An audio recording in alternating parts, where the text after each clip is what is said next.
Hello friends, let's start for today's general science topic.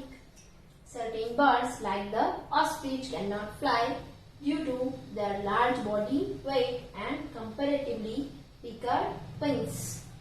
ચોક્કસ પક્ષીઓ જેવા કે ઓસ્ટ્રિચ એટલે સામરૂપ તે ઉડી શકતા નથી કારણ કે તેમનું શરીર છે વજનમાં કેવું હોય છે મોટું અને ભારે અને એના પાંખ છે એ કેવું હોય છે એની સરખામણીએ નબળી હોય છે. For the same reason, birds like hens and peacocks can fly only very short distance. અને આવા જ કારણોથી પક્ષીઓ જેવા કે મરઘી અને મોર આ પણ બહુ જ ટૂંકા અંતર સુધી ઉડી શકે છે.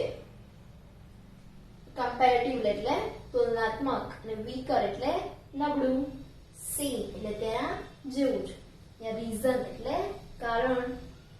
શોર્ટ એટલે ટૂંકું and distance એટલે અંતર. Now adaptation to seasons એટલે ઋતુઓ સાથે અનુકૂલન.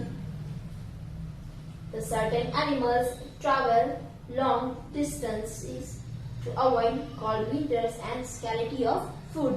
તો કેટલાક પ્રાણીઓ ખોરાકની અછતના કારણે શિયાળાની ઠંડી ઋતુ દરમિયાન લાંબા અંતર સુધી મુસાફરી કરે છે. So this seasonal movement of animals is called migration. તો આજે ઋતુ પ્રમાણે પ્રાણીઓનું જે પરિવર્તન છે મીન્સ કે એક જગ્યાએથી બીજી જગ્યાએ જવું અને શું કહેવાય છે માઇગ્રેશન એટલે સ્થળાંતર. When the conditions become suitable they return to their homes. અને જેવી જ પરિસ્થિતિઓ અનુકૂળ થશે યોગ્ય થાય તેઓ પાછા તેમના ઘરે આવી જાય છે. Birds like the Arctic tern and the Siberian crane migrate to warmer places from colder regions. પક્ષીઓ જેવા કે આર્ટિક ટર્ન અને સાઇબેરિયન સારસ ક્રેન છે એ શું કરે છે તો કે એકદમ ઠંડા પ્રદેશો છે ત્યાંથી ગરમ પ્રદેશો તરફ સ્થળાંતર કરે છે. They find plenty of food in the warm regions. અને તેઓ ગરમ પ્રદેશોમાં પુષ્કળ ખોરાક શોધે છે. Here they feed, lay eggs, raise their young one and return to their homes later on. અહીં તેઓ ખોરાક લે છે, ઈંડા મૂકે છે અને વધારે છે અને પછી એના બચ્ચાને અને તેઓ પોતાના ઘરે પાછા ફરે છે. Fish like the eel and insects such as the monarch butterfly also migrate over long distance. માછલી જેમ કે eel અને જંતુઓ જેવા કે મોનાર્ક પતંગી આ લોકો લાંબા અંતર સુધી સ્થળાંતર કરે છે. Certain animals cannot bear cold winters. કેટલાક પ્રાણીઓ આ અતિશય ઠંડી છે એને સહન કરી શકતા નથી. They burrow deep within the soil to find warmth and go to sleep for months together. તો તેઓ જમીનની અંદર ઊંડે દર ખોદે છે અને ત્યાં ગરમી હૂંફ મેળવે છે અને લાંબા સમય સુધી તો થોડાક મહિનાઓ માટે સૂઈ જાય છે. This is called hibernation. તો આને શું કહેવાય છે ઠંડીમાં સુષુપ્ત. hibernation એટલે સુષુપ્ત. Frogs, snakes, certain lizards and insects hibernate in winters. દેડકા, સાપ અને ચોક્કસ ગરુડિયો અને જંતુઓ શિયાળામાં સુષુપ્ત થઈ જાય છે. They remain inactive in winters. અને તેઓ શિયાળામાં નિષ્ક્રિય રહે છે. Inactive એટલે નિષ્ક્રિય. They do not move around or hunt for food. તેઓ આજુબાજુમાં હલનચલન કે ખોરાક માટે શિકાર પણ કરતા નથી. During this time they survive on their body fats.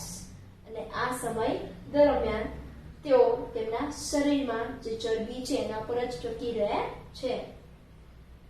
Now let's see adaptation for protection. એટલે રક્ષણ માટે અનુકૂલન. The natural instinct of every living thing is to protect itself from its enemies. એટલે કુદરતી વૃત્તિ કોઈ પણ જીવંત વસ્તુની હોય તો એ કઈ છે કે એના દુશ્મનથી તેનું રક્ષણ, પોતાની જાતનું રક્ષણ કરવું. The different ways by which an animal escapes its hunter are running, flying, swimming, taking shelter or hiding. એટલે અલગ અલગ રીતો કે જેથી પ્રાણીઓ છે એના શિકારથી છૂટી જાય છે, જેમ કે દોડીને, ઉડીને, તરીને, અથવા આશરો લઈને અથવા તો સંતાઈને.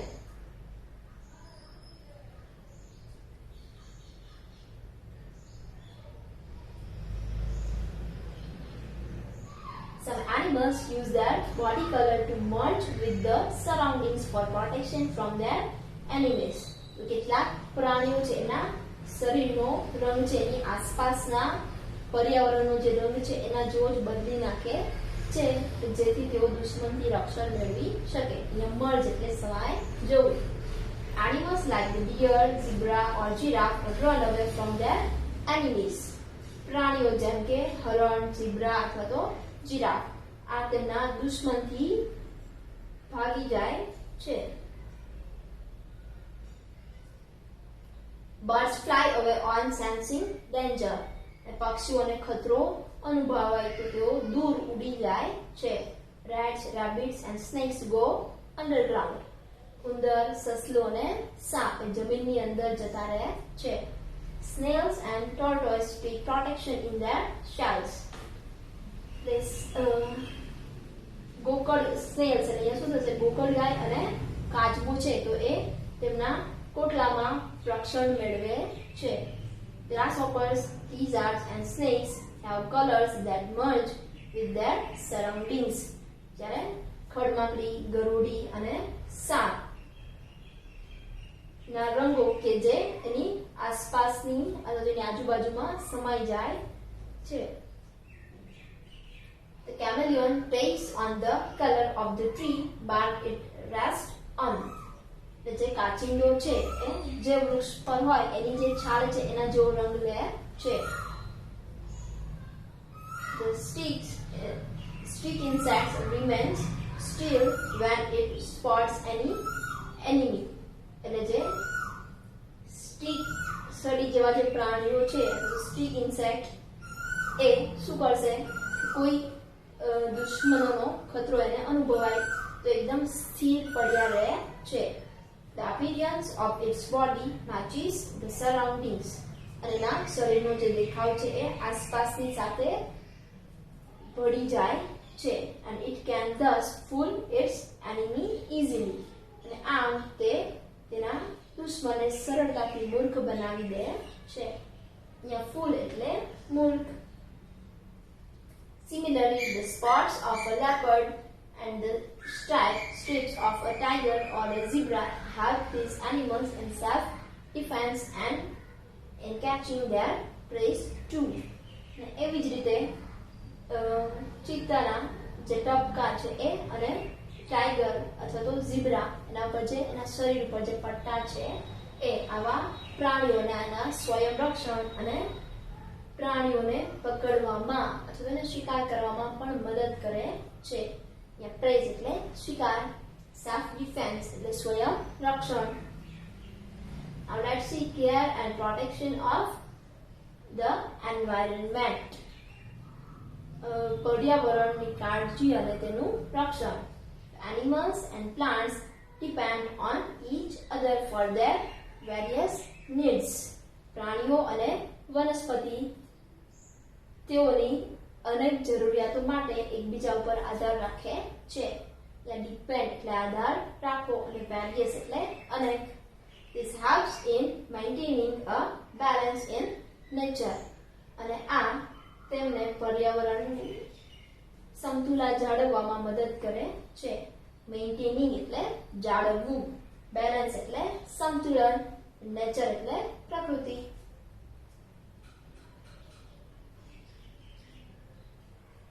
Plants and trees provide food, oxygen and shelter to animals.